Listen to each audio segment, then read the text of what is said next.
Hey, Mike. Yes, Chris. Don't you hate it when people try to imply that you are responsible for something that you were never involved with in the first place, well, like and then they suggest that you should clean up the mess that you never caused?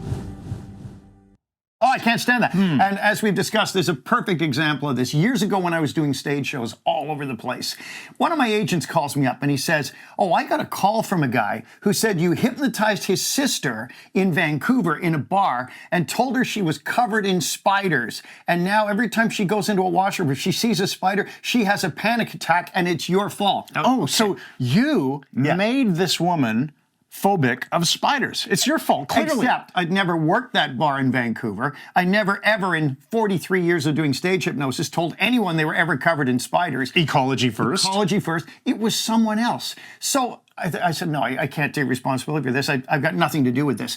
Here's what my agent says to me. Well, I know, but I think it would be good for you to give her a free hypnotherapy session to cure it. Oh, interesting. So now you're making it my responsibility for someone else's problem.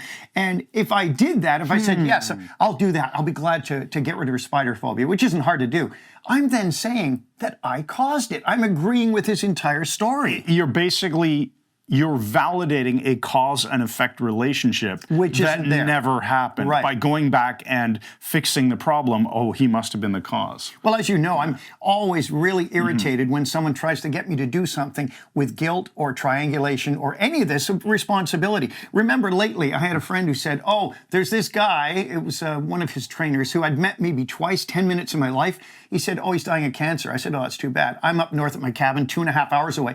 I think it would be a good idea for you to drive to Toronto and take him out for supper. What? I said, that's not going to happen. You met the guy once. Twice. I barely know him, and I'm not going to do 5 hours of driving to take someone out for supper because they're dying of cancer. I mean, I felt bad for him. It's a horrible thing, but let's separate the horrible thing from I should now Pseudo-responsibility. Get involved with someone I basically don't know. Pseudo-responsibility again. Listen, guys, bottom line is this. Sometimes we're responsible for things. And when we are, we need to take that responsibility and eradicate the problem or help the person or do whatever is required. But when it is not our responsibility because we haven't done anything, that needs to be explained to the person. And don't take that responsibility when it's not yours. Yeah, don't let somebody put it on you. It's okay to help them if they ask you for help, and but don't let them it's not your fault. Triangulate. Yeah, there you go. So that's it. This isn't a hypnosis training video, obviously, but it all relates. And the more you learn about how to deal with situations and how to communicate effectively, and the more you learn hypnotic communication, you can really interleave these things together in a wonderful way to make your life and the people around you more awesome. So